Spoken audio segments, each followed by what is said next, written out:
Good afternoon, Muscle Car Corner. Taking a look at this Rob Lozen's collection. The other two are 68 Firebirds. Let's see what this one's a 68 as well. I guess this Rob really liked 68 Pontiacs because it looks like he's got one of everything here.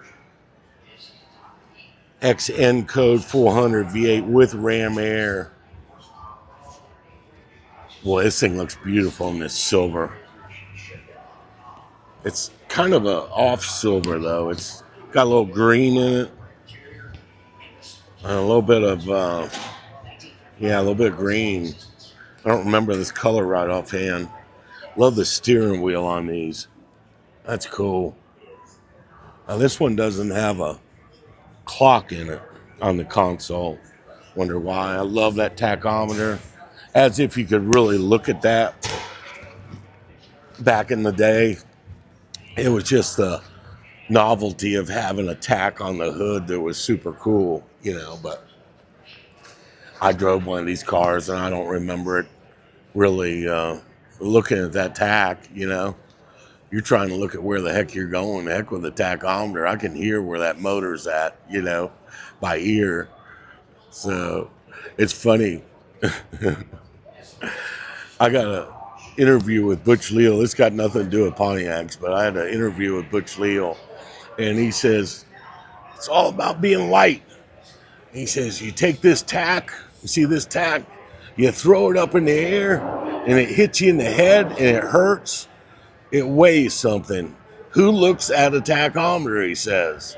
And really, he's 100% right. All the tacks I put in the cars I've had, I had never looked at it. I went by ear of how that motor sounded and when I needed to shift it, So, LOL on tacks. They don't do much good, be truthful with you, in the real world. So, I thought I'd bring that little story up to you guys, and hopefully you'll enjoy that. This is another super rare 68 400, one of 93. Oh, it's a right-hand drive, one of 93 produced. I was wondering why the tack was on the right-hand side. Super cool. It was delivered to Slack Sydney Holden dealership, GM overseas operation. Gosh dang. This thing went to Australia. Featured in Australian Class Car magazine. Hey, Barry Cuda, you need to look at this Pontiac.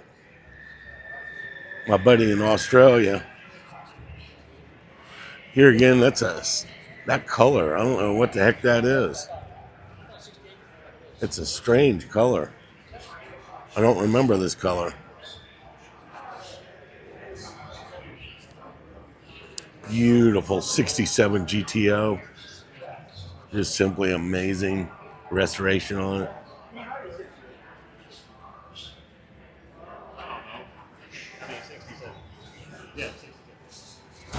67 GTO, one of 175 Ram Airs produced in 67. M21 4-speed, 433 safety track rear end. Wow. This thing's cool. This color actually looks good on this car, Pretty cool story. Back in the day, I was 12. My buddy across the street had a black Tempest. We made into a GTO clone.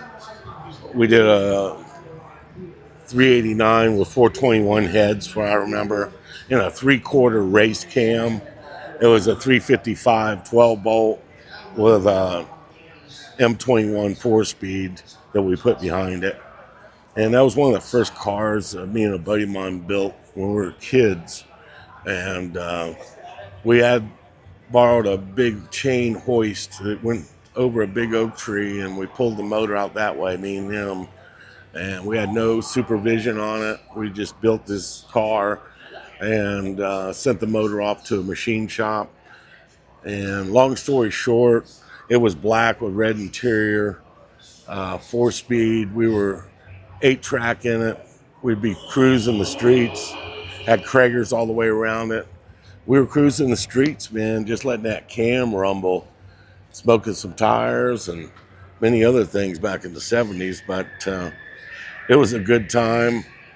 Not quite at that age, but later on in life. But anyway, long story short, it was just a cool time in life. And we did get that car going. And my dad was tuning it for us. I'll never forget. He went out on the road like he was Mario Andretti or Grumpy Jenkins and smoked the tires, hit second gear and missed second and launched the motor. I couldn't believe it. We were pissed. So he had to fix it. He had to pull it and fix it and do whatever it took to get that thing going. And that was a true grit story from back in probably 74, I believe, 75. And it's good times. But we put that car together like we knew what we were doing. And we were destined to build cars, you know. After that, I knew what direction I was going as far as muscle cars back in that day. And that's when I got a 69 Roadrunner convertible and changed my whole life, you know. And that's why I'm here right now, is because of that car and what it did to me. And my whole outlook on what was important in life was building cars, having cars. I always had 2 or 3 of them. I was an old body man. I didn't have a bunch of money, you know, but I sure as heck knew how to put a car together. And my dad was amazing on cars. He just knew what to do, and I learned from him.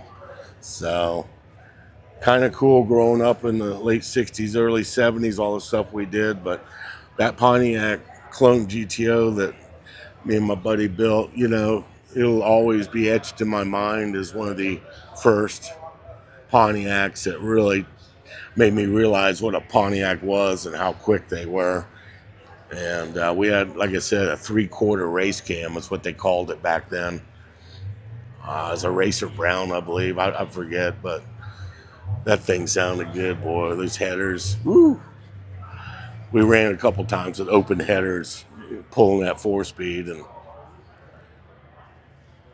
it's great times to think about those times and what we were doing as far as kids. Kids these days, that'd be the last thing they're going to be doing is pulling a motor and build a car. You know, they're not interested in any of that. 80% of them. That's why we got to get kids back into muscle cars at a young age. Let them really enjoy what the 60s and 70s was all about. And it was about these cars right here, you know. This is a fine examples of GTOs and Firebirds. I just love this collection. That one is just sharp. Dang. So I hope you like the stories.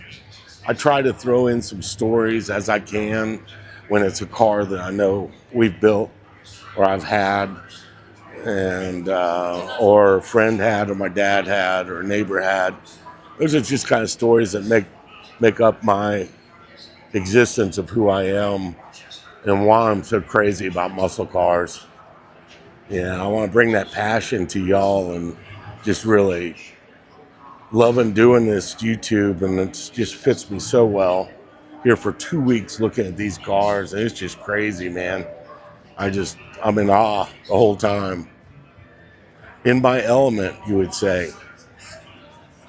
All right, hope you all enjoy this video and some of the stories. More to come. Muscle Car Corner, signing out.